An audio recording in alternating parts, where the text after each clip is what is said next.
Welcome to Behind the Business podcast. Each week, I'll be sharing episodes taking you behind the scenes of industry-leading creative small businesses. We'll talk about the real-life, messy behind-the-scenes process of what it takes to build a successful business. Hopefully, each episode helps you combat the perception of perfection within our industry. I hope each episode encourages you to keep showing up no matter how imperfectly, so that you can make your own unique impact on this world. Grab a cup of coffee or wine and let's dive right in. Cheers. Hi guys, today I have the honor of talking with Rachael. I'm so excited to have her on. I think I met you probably through Creative at Heart one of these years. Yeah, most likely. Most likely. I know. I feel like that's how I know a lot of people in the creative industry, but I'm so glad that the conference brought us together. I've been watching your pivot into brand photography and you are doing it so well. And so I'm so excited to have you on today and just chat about all things branding and business. So Rachael, could you go ahead and introduce yourself and let people know how you got started with photography in general? Yeah, of course. Okay, so I'm Rachael, like Manali said, and I am a brand photographer and strategist based in Cincinnati, Ohio. I specialize in working with creative entrepreneurs to create, to clarify their brands and create intentional imagery that then better tells their story and thus connect better with their people and then take their business where they want it to go. That's like the elevator pitch that everybody loves to tell, And so, yeah, getting started in my business, man, I feel like every creative kind of falls into it, there was this moment where they were like, I want to work for myself. Yeah. Or maybe not, maybe they kind of just started. So I feel like I kind of just started.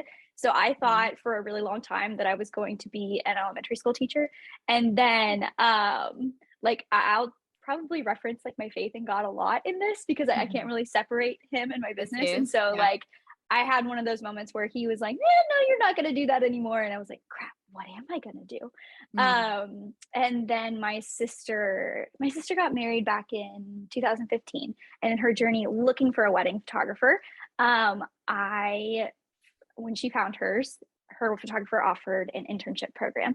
And through the internship program, I got on as an intern, and then I started figuring out that I really loved photography. And my dad bought my mom a new camera, and let's just say, long story short, my mom never learned how to use said new camera. And I took it and started practicing, going on shoots with my mentor, and kind of fell into this whole thing. And I started off as a wedding photographer. I did weddings and seniors all through, let's see, my first wedding season was, 2018 probably. And so then 2018, and then the years following, I was all in on weddings, and I was like, this is my thing.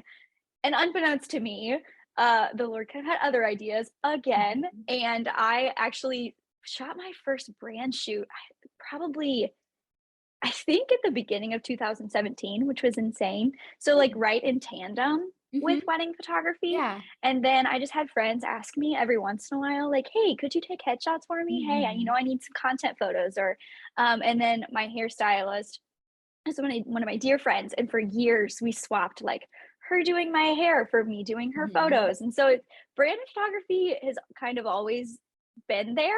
And then I've always been a really big nerd about branding, and I've custom designed all my stuff, and I at Show at United every year, I always went to Jen Olmstead's breakouts. I was just really in it. And so it was kind of like one of those things that made sense, but I never picked up on it. And then I think it was the end of 2019. I was like, I think I want to try this. And so then I took a workshop, and then I worked on it all through 2020 of should I, should I do this? Should I not? And I was posting it more, and then ended up being that I did decide to go ahead and pivot into it. And I did that, a year ago, November, I think. Wow. So yeah, it's been this journey that's kind of existed since the beginning of becoming a photographer back in 2017.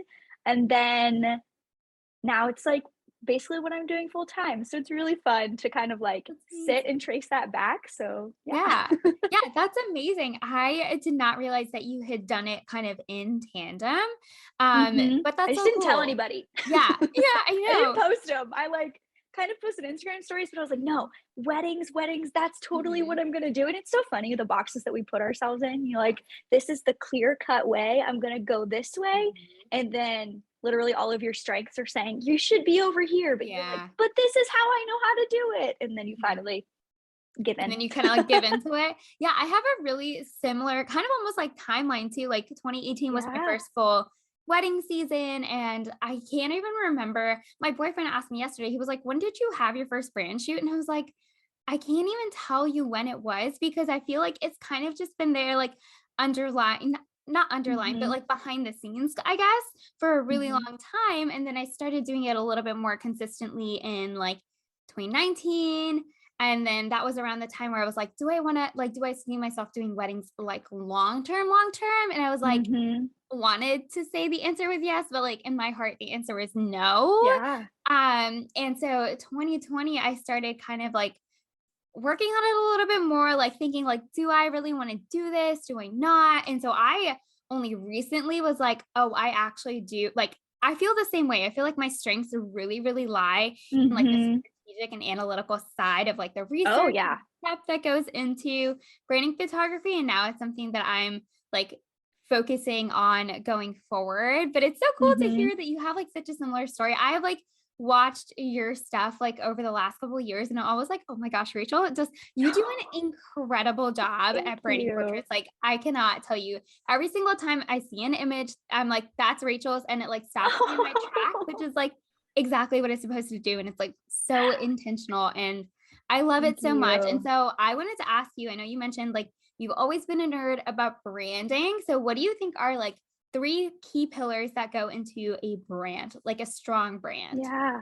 Yeah, I really, really love this question because I feel like we don't ask something like this very often of like what defines a strong brand. Mhm. And my answer might be different than what you see other places because I'm one-on-one with brands all the time and I get to see like which ones I'm coming at it from the perspective of like which ones am I able to create really, really intentional imagery that like stands out from the crowd, like you talk about, Mhm. like you just mentioned. Mhm. And I think it comes down to like uh, I would say there's 3 words I use interchangeably here, so I'm gonna say Okay. all 3 of them. Mhm. Go for But it. I say, like, a defined purpose. You might Mhm. also hear that called a why, you might also hear it called a story. So, like, Mm. I feel like in the branding world, all 3 of those things can be somewhat used interchangeably, but Mhm. essentially, it's just the thing that anchors you and that sets you apart and determines why you do the thing that you do the Mhm. way that you do it. You're gonna hear like Simon Sinek's the one that says, you know, people don't buy what you do, they buy why you do it. Mhm. And I've like been in this war, and I'm sure you see this stuff, like this is why this is going on in my head. I'm working on Mhm. something right now. And I just feel like so many times, like in the creative industry, we're really good at telling people kind of why we got started, but Mhm. it has nothing to do with them. And so Mhm. there's no like impact that they Like can come in. And connection. yeah, there's no Yeah. connection. Mhm. And the greatest brands have this mantra that they live by, that's their why, and they rally everybody around it. And there's this Yeah. impact. And so that's like I feel like a great brand is able to articulate their why, the Mhm. reason why they do what they do and why they do it that way in such a way that rallies everybody around the cause and it's like Mhm. let's go do that together. Mm. um I love that. yeah, so like I feel like that's the first tenet of like, okay, this is the Mhm. way I do it, and Mhm. then where does that intersect with your clients and with and what impact does that make in their life? That's what I would determine a why to be. So that's number one. And then I feel like after that, um I feel like consistent is such a word that's overused right now in Mhm. terms of a brand, like be consistent, be consistent. I would use the term cohesive more than I would consistent. Ooh, Um, I like that. because cohesivity, if that's how you say that, I don't know if that's how you say that. Um, but a cohesive brand, it means that it's the same everywhere you encounter it. Mhm. And so like your brand should be the same on your website as it is in person. It Mhm. should be the same on Instagram as you're going to encounter on Pinterest. And that means that it's like the visual part of it, which I consider to be the branding, and Mhm. then the actual like intention strategy part, which is the behind the scenes, that's like Mhm. the story, the why, the values, all those things bleed through into the branding. But it Mhm. starts with that foundation, like Mhm. cohesiveness must begin like on ground level inside to be then cohesive outside. Mhm. And so basically it's just like it's like when people say be the same person, you know, online as you are in real life. Your brand should be the same person everywhere it goes, no matter who it interacts with. Um, yeah, Yeah. and that could be as easy as like your Instagram handle should be the same as like your Facebook handle should be the same. It's like it could be in those ways, or like your profile picture on Instagram should be the main header on your website. Like just those type of things, like consistency there so you're recognizable, but then even Mhm. inconsistency in how you approach messaging and all that kind of stuff. Mhm. So that was a very long-winded answer, but yes, I would say cohesive for the second one. And then the last one is just like a strong brand knows their audience and they know them well. And like they always create for them. They make decisions for them. They Mhm. create offerings around them. Like they look at their needs and they create from that versus creating something and then hoping someone needs it. Mm. So Yeah. that's of all of the things, I feel like it's for sure like a defined purpose, um, cohesiveness across all Mhm. interaction with everybody, and then they know their audience and they know them well. Yeah, I love those. And I think that like in my mind is like very much so makes up a very like recognizable and like Hmm. purposeful brand. And so I love that you mentioned that. I wanted to hear a little bit about I feel like purpose for that was something that I had known that I was supposed to kind of have in business early on. And I always Mm-hmm. struggled to find it, which Oh, I think girl, was my preach! You're preaching to the choir. I think that was my very first indication that I was like, I love wedding photography, but like, is this the best Hmm. fit? And so I wanted to hear how did you kind of go about figuring out what that was for you and your business? Like, did you go through a certain process? Was it something that took a really long time? Or just like, what did it look like for you? So the hilarious thing is I never could figure it out for wedding photography. Isn't that Yeah. insane? Yeah. I could not figure out what my why was until I stepped into brand photography, which is just so funny. That should have been like flashing sign on the wall, anyways.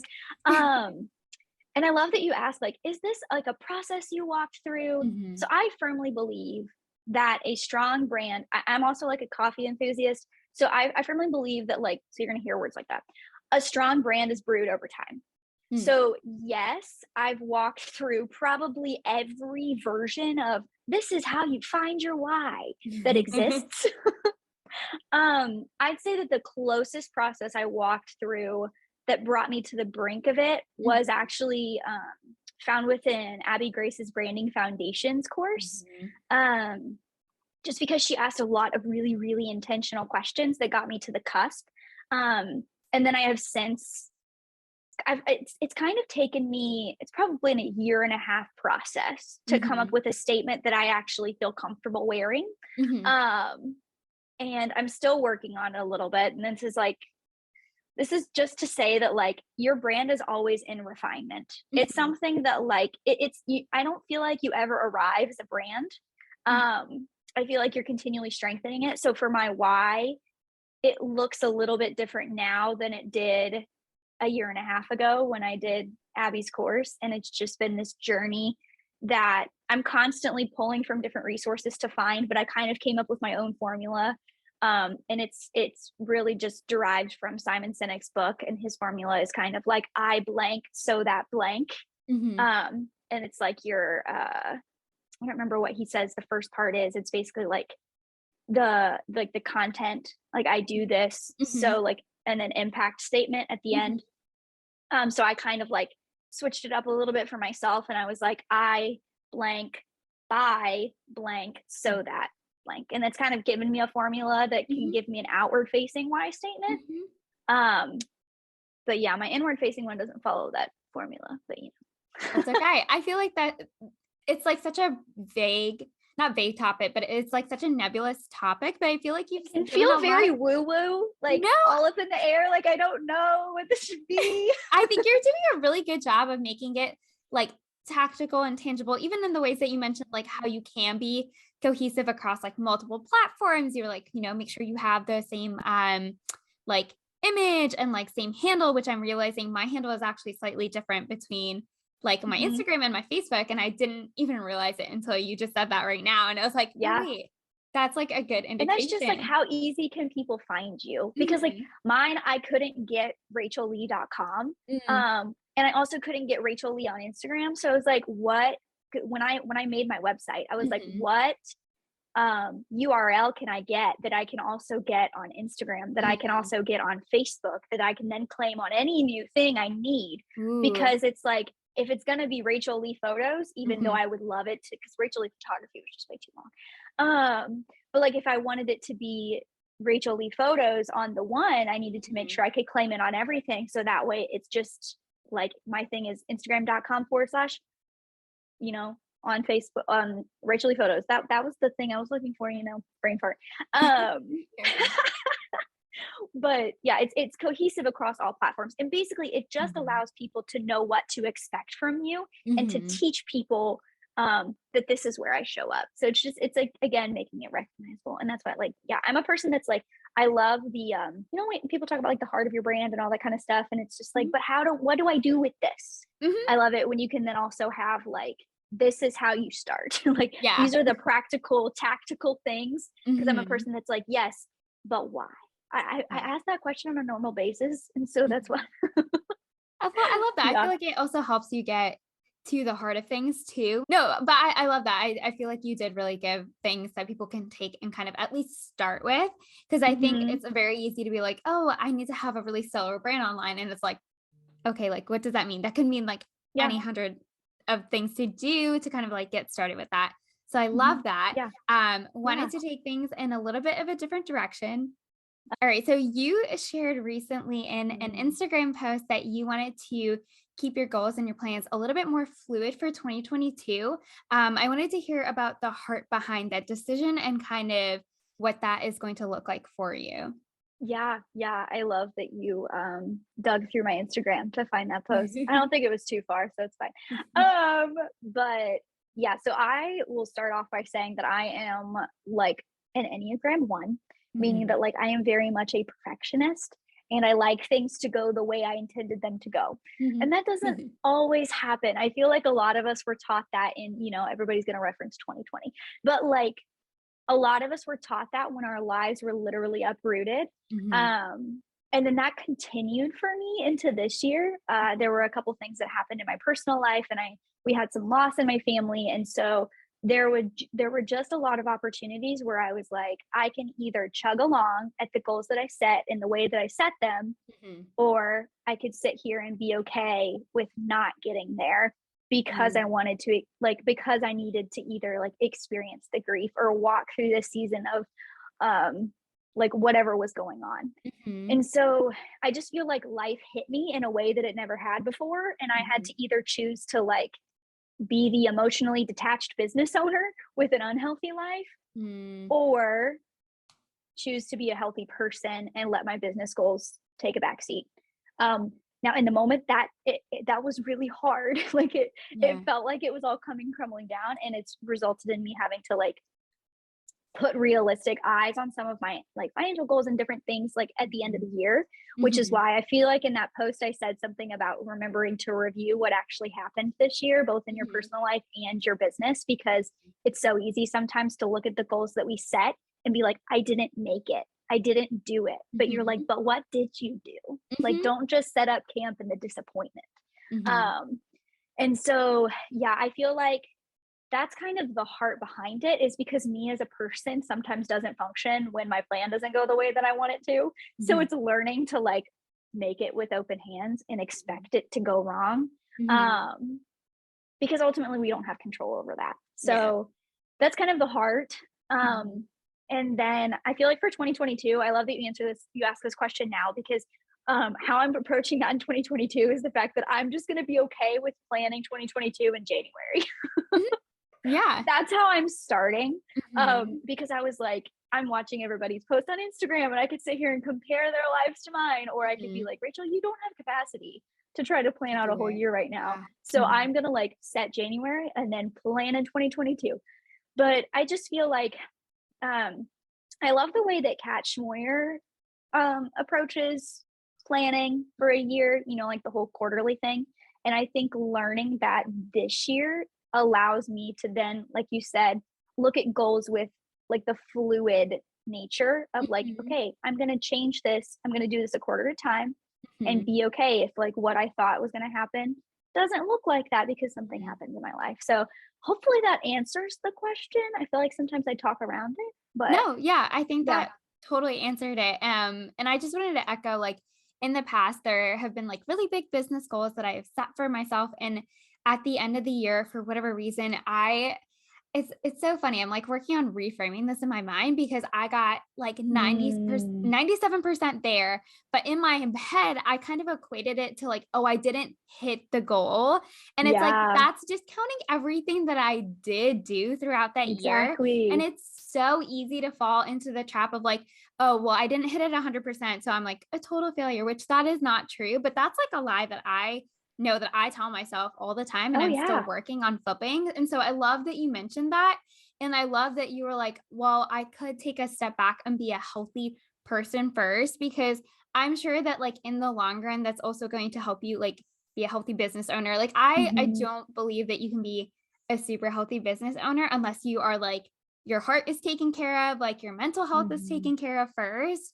And so I love that you mentioned that. And then I'm actually the same. I usually like will have my goals set by this time. And we're recording this mid-December for anyone that's listening to this later on. But I usually have like everything set for the next year. I'm like, these are the things I want to tackle in these specific months for next year. And I am the same. I don't have the capacity for that this year. And I'm mhm, also know from like now the past 2 years in business of like, well, I can start the year being like, oh, I think that this would be amazing to do. But then maybe 6 months later, life looks completely different. And maybe that's not like a priority at that point anymore. And so I mhm. love that you mentioned kind of like the fluid quarterly goals, and Catch Moyer, I think, is a great resource for learning more about this of like, let's look at the next 90 days, because like your brain can really only focus on one thing for like that chunk of time Mhm. anyways.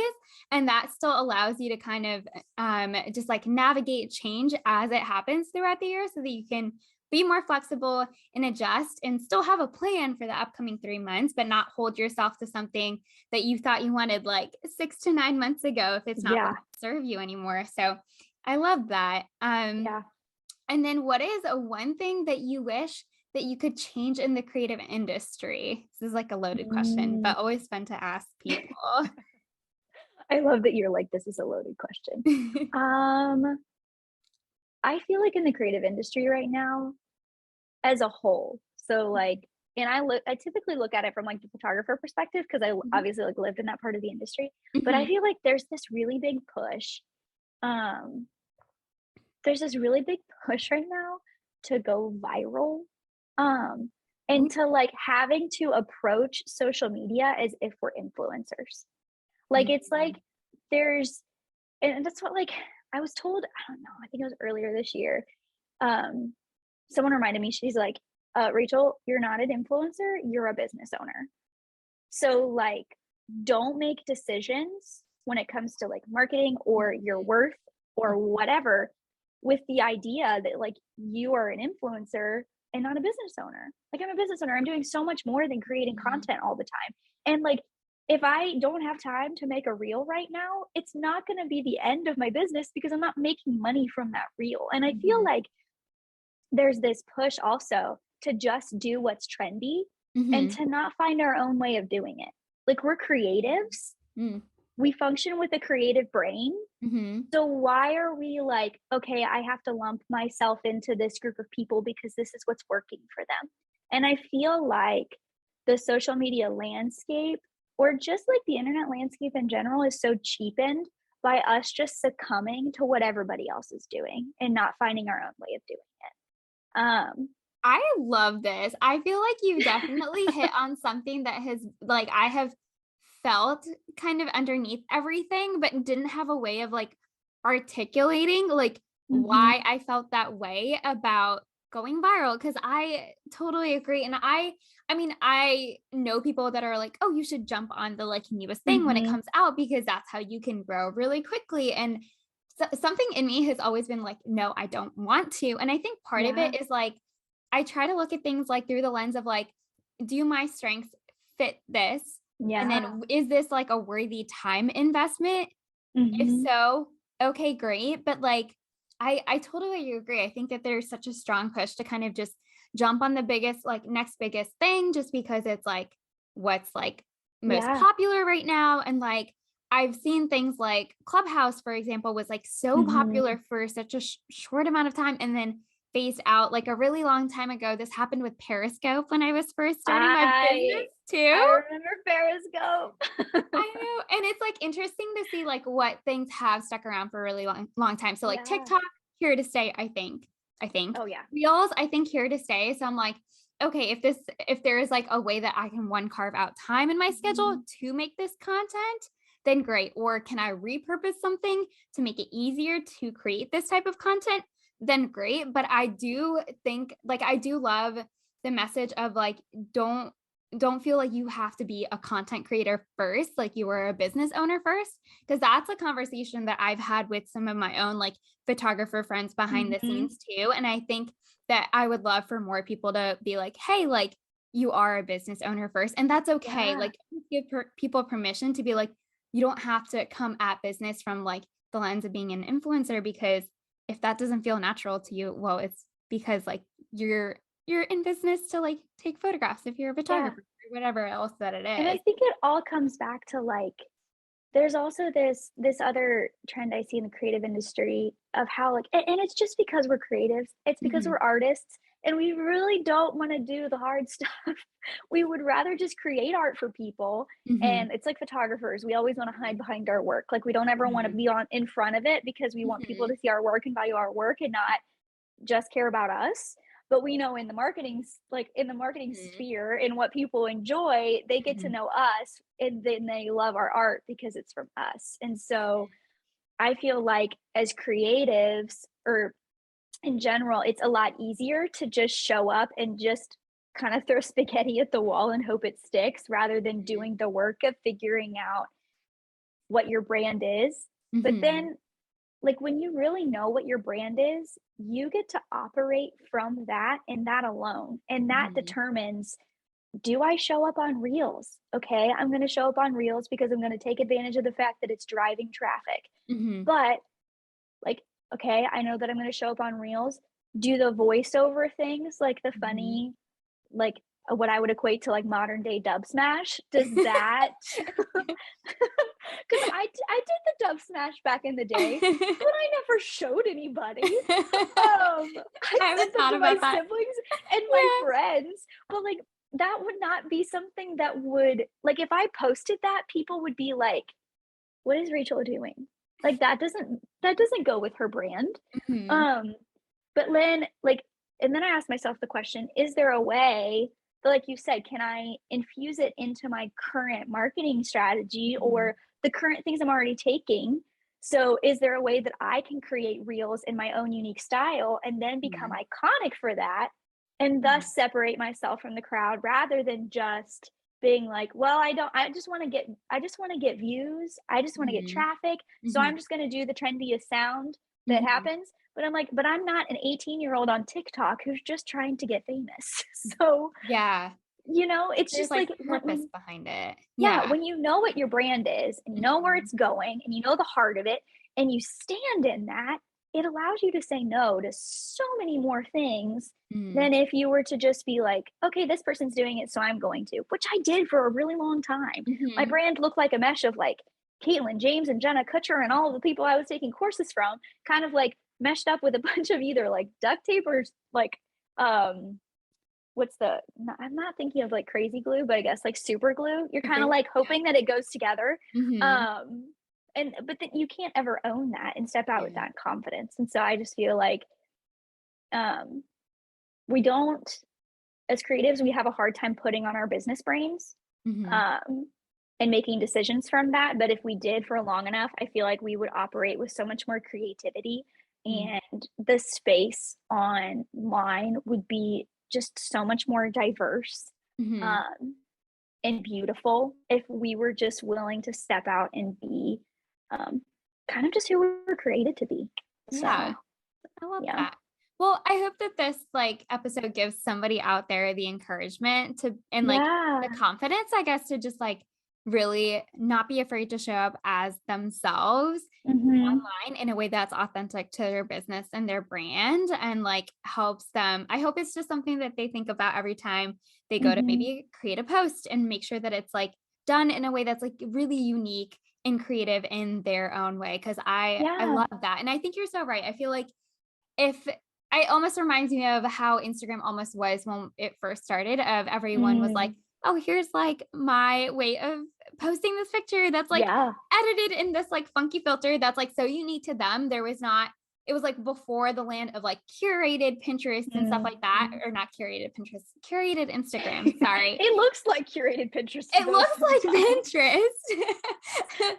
But before that, I feel like it was like very authentic to like each person. And so I Mhm. would love to see just like the online space kind of go more in that direction, hopefully, as people kind of like keep hearing the message of like it's okay to be authentic Yeah. and like step out as yourself and be super Mhm. unique with how you show up online and like And I feel like even using the word authentic, there are so many like hot words right now that like mhm, people take and they immediately put the connotation of like, so many people use the word authentic online and they're like, I'm just going to show up in the middle of my mess. But I think maybe it was Tyler Spear. I don't remember because it was at Creative at Heart mhm. where he was talking about Yeah, Tyler. like, it's Mhm, okay to show up on social media and just show yourself the way you want your clients to see you. Like, mhm, you don't have to be the person that shows up with no makeup mhm, and a top knot on social media. mhm, I'm really not that person. I don't go to a coffee shop without at least makeup on my face and a cute mhm. outfit on. One, because I don't leave the house very often, so I wanna look cute when I go out. But two, like, that's just how I've always, shown up Mhm, in real life. And mhm, sometimes I feel like the push to be like, because there was a while of like, show your mess because you want people to mhm. see that you're a real person and authentic and whatever. I don't know where I'm going with that, but I also feel like there's like being authentic to who you are Mhm, is just showing up how you would in real life. And it's mhm, okay for it to be a little bit more polished than some people. But if you're the mhm. person that like is like, I don't care how people see me and your Yeah, clients love that, that's then me. that's great. I'm Yeah. not that person. So it's like I had to go the other way with that though, because I felt like so pressured to show up super perfectly, like with makeup Mhm. on, like hair all nice and done, which today is like one of the rare days. But I grew up like I was doing computer science and cognitive science in Yeah. college. And even at UVA, which is where I went to school, there's like a very huge divide between like the College of Arts and Sciences, where everyone is like really polished, put together for classes or in like nice athleisure. And then there was Mhm. like the engineering school, which was like its own little bubble. We had our own little space and like people would show up to class in like sweatshirts and like I Uh-huh. wore leggings every single day of the year. I was like, I'm gonna wear my leggings before I have to go to corporate and like wear really nice pants because like that's just not my vibe. And I took Yeah. full advantage. And so I feel like I'm almost the opposite, where for so long, because felt like you had to be so curated, I really struggled with that because I was like, that's not me Yeah. 100% in real life. And for me, I was like, I kind of almost don't want to set that like standard or level of perfection, even with my clients, because Mm. my clients will look really nice and put together for like their session, but they're not the type of people that are going to be like, oh, why isn't she super, super dressed up Yeah. as a creative, like showing up to the job? And so that was something that I had to kind of like work to be like, it's okay to like show up as I kind of am in real life because that's Yeah. authentic to me and my brand, even if that looks Exactly. totally different for other people. And like you said, you said the word, your clients. Like, you ultimately Mhm. know who your client is, Mhm. and they value why you show up the way that you do. And Mhm. so I feel like if we look at it through, like you said, the lens of who you are as a person, Mhm. and then you filter that through of like, okay, this is who I am as a person, Mhm. and then this is who my client is. How does my personal life intersect with theirs, and can I use that as a connection point? And Yeah. so it's being strategic as a personal brand, because I feel like there are personal brands that are literally just personal brands, and there are personal brands that are also business brands. So it's like, as a personal business Business brand. brand, Yeah. like it's kind of going back to that influencer idea. I'm not Mhm. at this point in my business, I'm not necessarily looking to grow a massive audience because I only need a Mhm. certain amount of clients every year. So as long as I'm getting Mhm. those, I'm good. Um But it's just like for me, I don't know, I always had this struggle of like I was a very private person before Mhm. I started a business, and then I was Same. like, everybody's like, "You have to have a personal brand, you have to share about your life, you have to do all this stuff," and I'm like, "But I don't share about this with anybody." And Mhm. so, like, I had to come up with, like, not be strategic, but I am kind of strategic and curated in my normal everyday life, so that's, probably where that comes through. Mhm. But it's just like I had to be like, "Okay, where does my personal life intersect with my brand, which intersects with my clients' lives Mhm. and becomes these, like, intentional connection points that humanize my brand, but allow Mhm. me to keep my personal life as my personal life." So, it's just this, like, weird dance, and it's different for Mhm. everybody, which is why you have Mhm. to, like, figure Think out about it. what works for you. It's like, Yeah. what are my values? Am I okay Mhm. with sharing that? And for you, like, is it okay for you to not be authentic? Probably not. That wouldn't Mhm. jive well with you. And Mhm. so, like, what are the things that I value? What are the things that my clients values? And how Mhm. do I show up in the intersect of both of those? So, Yeah, I like that yeah. because again, it's like a very tactical way of like figuring out how to Mhm. navigate this, like no matter how you feel about it, of being like, okay, what am I comfortable sharing with? What are things that I know would connect with my client and that I personally feel comfortable sharing about consistently, maybe. And then Mhm. operating out of that, but not feeling the pressure to like share everything or like not share Mhm. anything at all and like being on one end of the extreme. But Yeah. like, I think that that is just an intentional decision that people can think about maybe towards the beginning of the year or no matter Mhm. when it is that you're listening to this, like maybe take 15 minutes to kind of think through those buckets and see where that overlap is so that you have a bit of a framework whenever you're Oh, going to yeah. post content or create content, but making sure that it's not just like following a trend or something that you don't actually feel comfortable sharing with. You don't have to share it online if you don't want to. Like Mhm. everything in business, I feel like should be something that like you can personally back, if that kind of makes sense. And it's something Mhm. that you can control. I think so often we think that we should be doing things a certain way. So we go to do it that way, but it kind of like conflicts against our personal values, kind of like you Mhm. mentioned. And I think it's totally fair to like kind of operate out of that foundation and be like, these are kind of my boundaries based off of like what my core values are, kind of like what I'm comfortable with, and like have the confidence and like be okay kind of like really like staying in that zone. And like I think Mhm. that that's just a reminder that I also have to like tell myself like year after year and kind of even like adjust to as I like grow and refine my business of like, okay, like what do I want to share now that maybe I didn't share about in the past for whatever reason? Like have I maybe come out of like a messy situation that I now feel a little bit more comfortable openly sharing and talking about from like a more positive lens? Because that's something that I remember like the era of like being authentic on social media and like sharing things about your personal life that maybe aren't necessarily like positive. And I am a huge, like a very private person in personal life too. Like I didn't really use social media before I had to for business. And so that always like was like, I don't want to do that. Like, and Mhm. I don't think that it should stunt anyone from feeling like they can be successful and grow. Like, don't let that come up against, like, I would say don't adopt strategies just for the sake of success if they don't feel good to Mhm. you. Preach. um, can you talk a little bit about overcoming some limiting beliefs that you've had to kind of navigate through, whether it's the past year or two as you've kind of like evolved and grown in your business? Sometimes I have a hard time, like, putting words to what the limiting belief is. Mm. Because you just sit there and you're like, "What? Why am I not moving?" Mhm. And then you have to do a lot of, like, intentional heart work there. Um, but yeah, I feel like the ones most recently that I'm like, I can't say that I've overcome them. Mhm. Um, I guess the one that I've probably kind of overcome the most is, let me see if I can put words to this. Just the idea that I have to it's kind of like the idea of perfectionism for Mhm. me. I am a person that loves to learn, Mhm. and I always felt like in order for me to try something new or to reach a new level in my business, I had to take a course. I couldn't get there on my own. Mhm. And so it resulted in me kind of being a like educationaholic or like courseaholic or Mhm. whatever, just like buying all the things and then not finishing them. But you know, it was just this like this idea that what I had was not enough, like that I Yeah. was not enough to get to that point, that I Mhm. couldn't figure it out on my own. Mhm. Um, and I feel like that's just for me as a person, I have a hard time believing that I am enough or that I have something to offer, Mhm. that's unique or that's different or that people should pay for. Mhm. Um, and so I feel like that's definitely one that has plagued me probably my whole life, but especially Mhm. in business because now, Mhm. you know, I'm like asking people to pay me for things that I do for them, Mhm. or that I create, or, you know, different things like that. And so I would say that that's definitely a limiting belief. And I've combated it mostly by asking people to speak words of affirmation over me.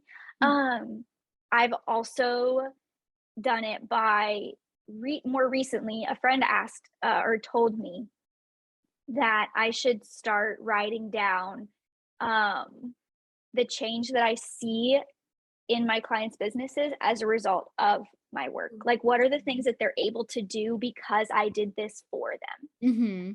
And not as a way to like toot my own horn, but as a way Mhm. for me to like equate value with what I actually do. Mhm. And so that then I can believe that. Because Mhm. really, like, we're our own worst critic and we're Mhm.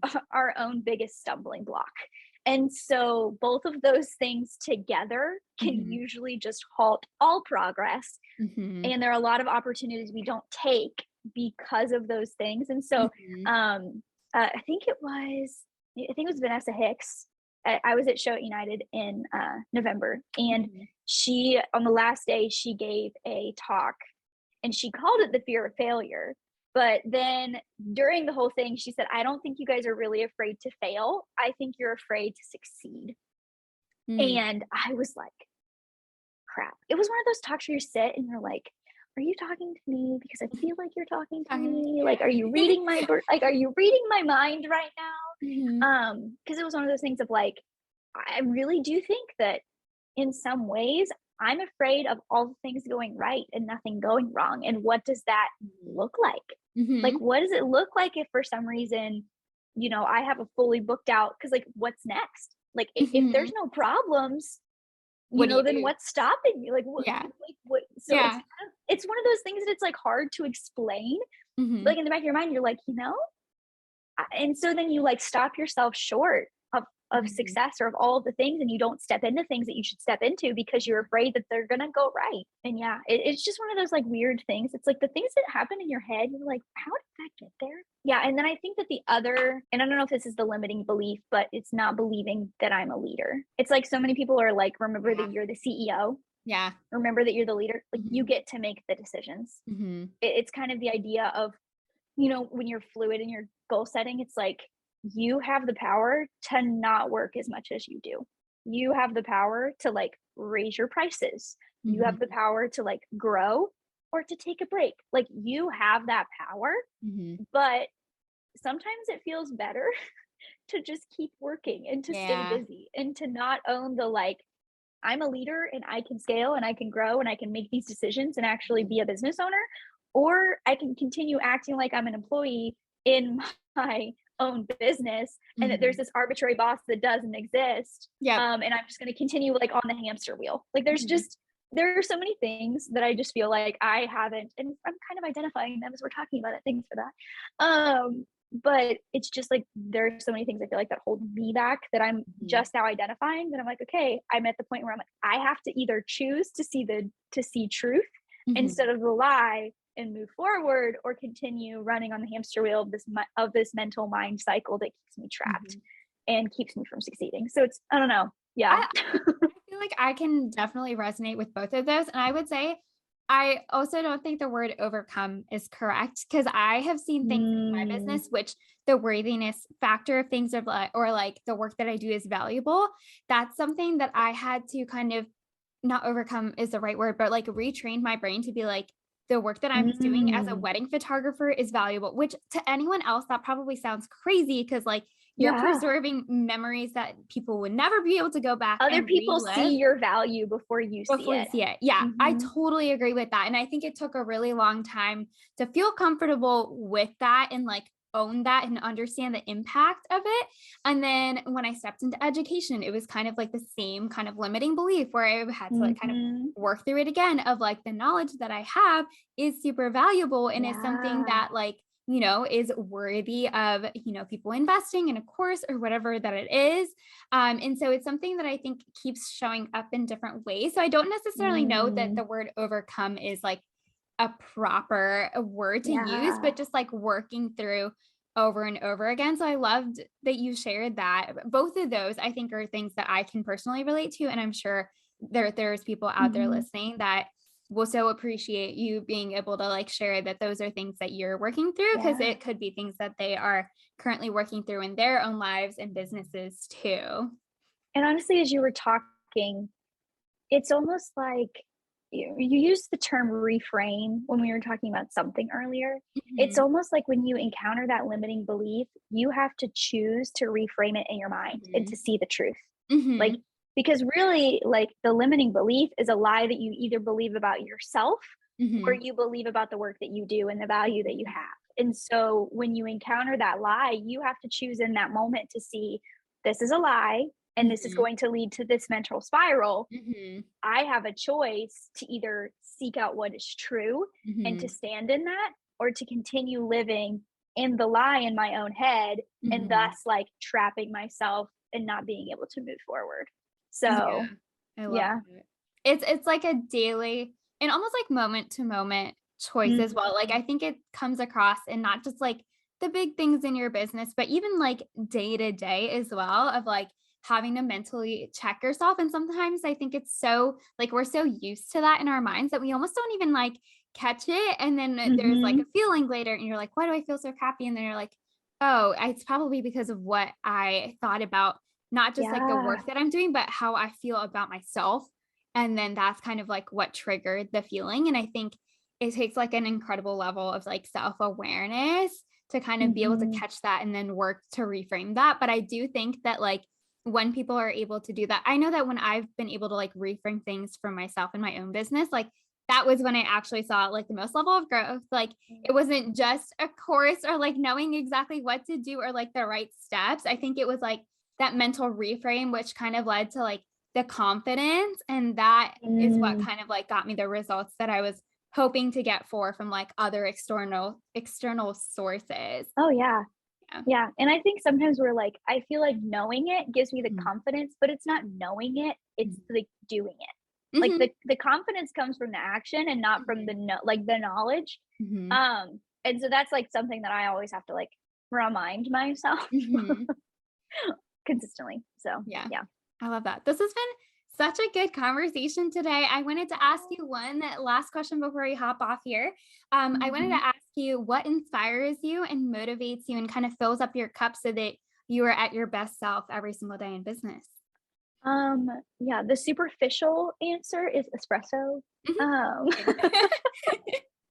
I bought an espresso machine just so that I could like Oh, I have one have too. that at home. Yeah, And that's like the amazing. process of like actually making my own espresso every day Mm. is honestly, it's like Like, an art form I didn't know existed. do you Like I like have it. cut out the coffee grounds and stuff and like put it Yeah, in? I have the Oh, whole, yes. yeah. I I used to used do to that. just have a Nespresso. Mhm. And then yeah, I got a full like Breville machine on a deal and it's been fun. I'm an iced coffee person, so I haven't Mhm. attempted the whole latte art thing, but it's on my list of things to try. Um and then aside from that, I draw a lot of inspiration from mainly people, the people that I work with, the people that I'm around, the conversations that I have.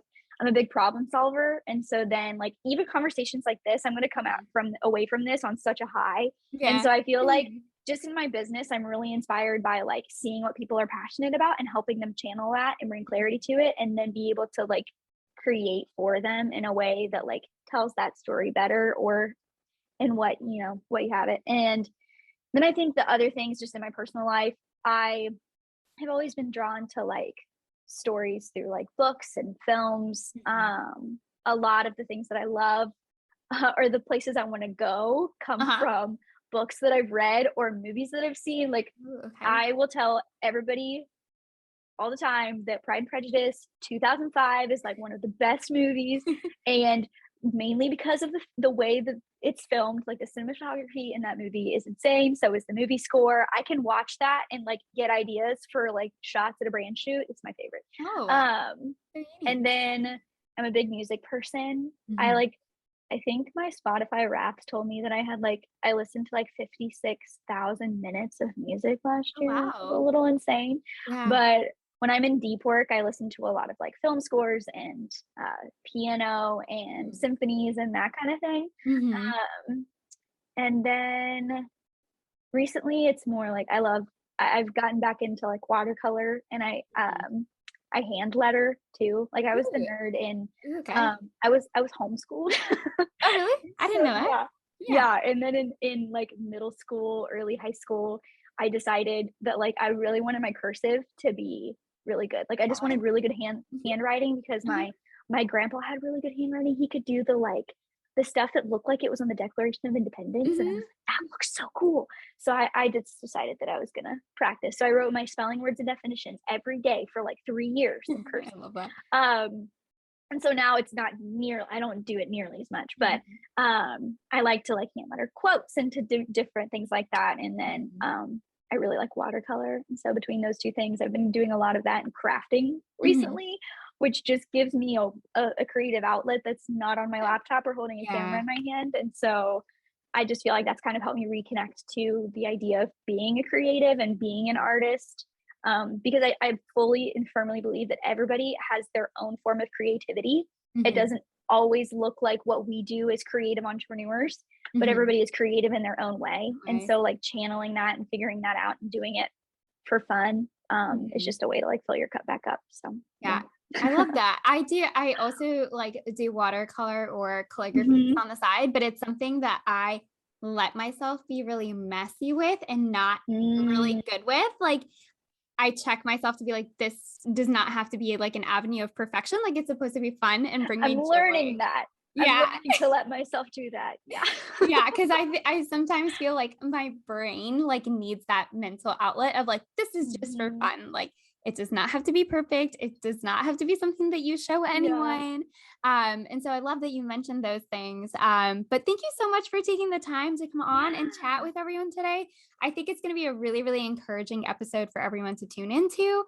And if they want to find you and follow along with you online, where can they do that? I think you mentioned it earlier, Um, but yes. So you can find me on Instagram and my website. Those are the two main things. And it's Rachel Lee Photos. Rachel is spelled like Michael, so it's oh, Rachael. smart way And to then Lee is Leigh. My parents decided that both spellings of my name should be a little difficult. So it's Rachel Lee Photos on both Instagram and my website and most of the places that you find me. So yeah. All right. Thank you so much, Rachel, for coming on, and I will catch everyone in the next episode. Yeah, of course. If you loved this episode, be sure to check out my free masterclass for photographers to help you book out your wedding photography business this upcoming year. I chat through 3 key tips that you can start implementing today to confidently raise your prices and book those dreamy clients. You can sign up at manaliphotography.com/class, CLASS. I'll see you inside.